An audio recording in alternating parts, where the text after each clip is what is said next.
Estudo do Santander mostrou que a economia capixaba segue em alta neste ano de 2024 e também em 2025, tendo o setor de serviços como impulsionador desse crescimento.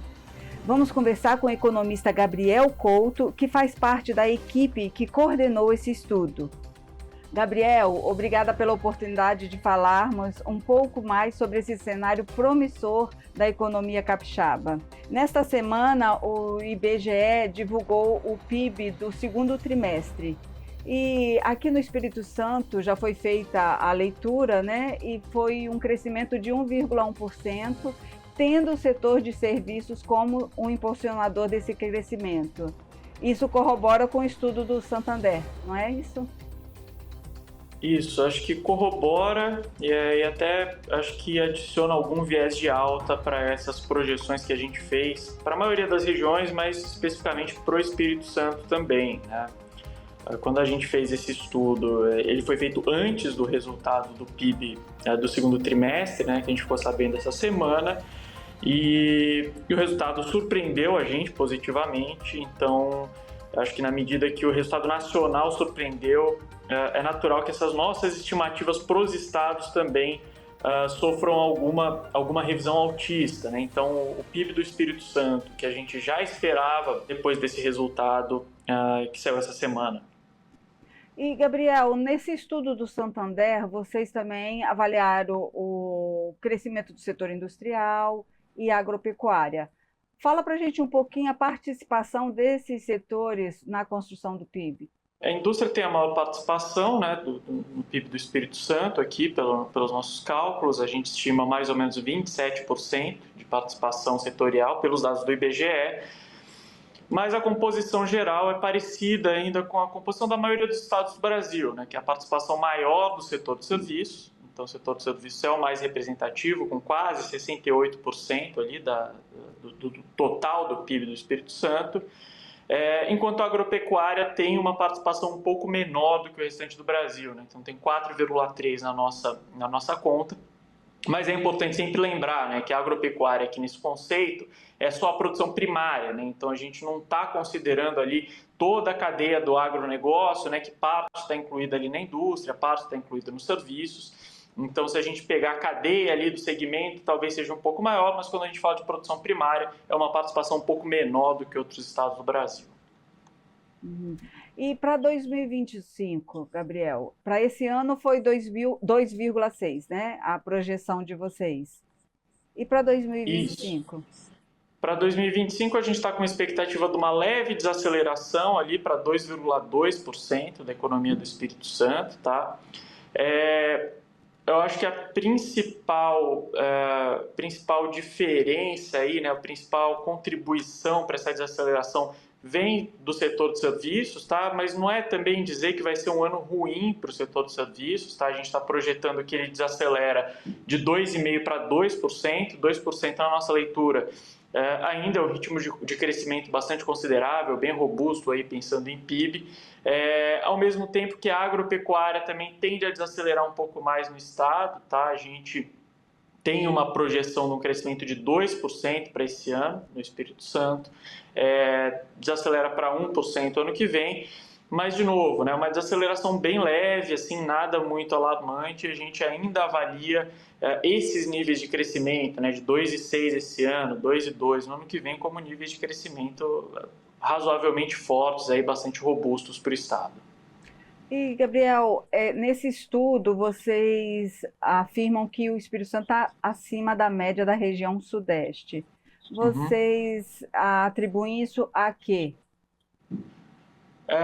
Quando a gente olha aqui, tem uma participação bastante grande da própria indústria, né? Não só por ela ter uma participação maior no Espírito Santo em relação a outros estados, como o fato dela provavelmente estar vivendo agora um momento de retomada, né? Então, quando a gente olha para as nossas estimativas anteriores ali, né, quando a gente olha para o que a gente estima que aconteceu em 2022 na indústria do Espírito Santo, a gente estima que foi um ano ruim para a indústria do estado, porque teve alguns ajustes ali, principalmente na parte de petróleo, ali, indústria extrativa, que acabou sofrendo um pouco ao longo do ano. E depois disso a gente julga que os últimos anos, né, 2023 e 2024 também, anos de recuperação para o setor, né? Então, não só porque no Brasil todo, né, a indústria extrativa ali, mas a parte de petróleo tem sido um destaque, foi um destaque ano passado principalmente, tem sido um destaque esse ano, como tem fatores também específicos do Espírito Santo que sofreu um pouco mais em 2022 e está nesse período de recuperação aí para o segmento. Então, isso tem impulsionado a economia capixaba e, na nossa avaliação, talvez seja um dos grandes motivos desse desempenho acima da média regional, aqui comparando com os outros estados do Sudeste. Então, essa indústria extrativa é importante, tem um peso na economia do estado. Tem um peso grande e está contribuindo, na nossa avaliação, tem contribuído para esse crescimento maior aí do estado em relação aos demais estados da região. Uhum. E você vê a possibilidade de manter, de sustentar esse crescimento? Para o próximo ano, a gente, para esse ano 24 e para o próximo ano, a gente avalia que sim, o setor tende a continuar aí, com uma robustez considerável. É óbvio que a gente tem um monte de incertezas, né? Várias incertezas, inclusive relacionadas ao cenário global, né? Principalmente quando a gente fala de petróleo, né? Tem vários fatores que influenciam o preço, a gente até vê uma tendência do preço do petróleo não sofrer tanta alteração aí entre esse ano e o ano que vem, mas tem riscos baixistas e riscos altistas também, né? Do lado mais baixista, tem toda a questão das decisões de produção aí dos principais países produtores, que podem impactar o preço do petróleo para cima ou para baixo, e mesmo o noticiário geopolítico, que sempre tem muita influência sobre o preço do petróleo, né? Então, eventualmente, né, se a gente tiver escalada de confrontos globais aí, ou novos confrontos aparecendo, isso pode também impactar bastante o preço do petróleo, tá? Então, nossa perspectiva inicial é que esse segmento no Espírito Santo continue com alguma robustez para os próximos anos, mas ele tende também a ser muito influenciado por essas flutuações de preço que tem mais a ver com o cenário global do que com o nosso cenário aqui específico do Brasil. Uhum. E esse estudo do Santander foi a primeira vez que vocês fizeram ou vocês já têm uma série histórica, alguma? A gente divulgou em anos anteriores, tá? Mas a frequência dele é mais ou menos aí anual, tá? Para colocar aí de uma maneira mais regular. E como que vocês percebem, já que vocês fizeram por regiões, como que vocês percebem esse raio-x da economia no geral? Tá. O que a gente vê ao longo do tempo, assim, né, tem regiões, por exemplo, a região sudeste, né, quando a gente fala 2%, ali 2,6%, 2,2% são patamares robustos para o crescimento aqui de uma economia da região sudeste.